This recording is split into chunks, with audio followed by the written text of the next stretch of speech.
కార్తీక్ అనే బాలుడు ఉండేవాడు. స్కూల్లో అతనికి ఎక్కువగా కూర్చోవడం అంటే ఇష్టం. ఎందుకంటే అతను కూర్చునే చెక్క బెంచ్ పాతదైనా తనకు చాలా స్నేహపూర్వకంగా అనిపించేది. ఒకరోజు స్కూల్కి కొత్తగా వచ్చిన పిల్లలు ఆ బెంచ్ని చూసి నవ్వారు.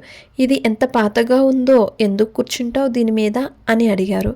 కార్తీక్ చిరునవ్వుతో చెప్పాడు, ఈ బెంచ్ వల్లనే నేను మొదట అక్షరాలు నేర్చుకున్నా. నేను ఏడ్చినప్పుడు ఇది నన్ను అడ్డుకుంది. నా ఫస్ట్ ఫ్రెండ్స్ ఇదే బెంచ్ మీద కూర్చోవడం వల్లనే కలిశారు. పిల్లలు అది విని ఆశ్చర్యపోయారు. అప్పుడే టీచర్ వచ్చి, మన జీవితంలో వస్తువుల విలువ వాటి అందంలో కాదు, వాటి జ్ఞాపకాల్లో ఉంటుంది. పాతవి కాబట్టి వదిలేయాలంటే మన జ్ఞాపకాలను కూడా వదిలేయాల్సిందే అని టీచర్ చెప్తే పిల్లలు సిగ్గుపడుతూ కార్తీక్ పక్కనే కూర్చున్నారు.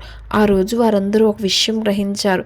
మనకి తోడుగా ఉన్నది చిన్నదైనా పాతదైనా దాని విలువను మనసుతో అర్థం చేసుకుంటే అది అమూల్యమవుతుంది. ఈ స్టోరీ మోరల్ ఏంటి? జ్ఞాపకాలు ఉన్న వస్తువుల విలువను ఎప్పుడు తక్కువ అంచనా వేయొద్దు. ప్రేమ, కృతజ్ఞత ఉంటే సాధారణమైనవి కూడా విలువైనవి అవుతాయి. Please subscribe.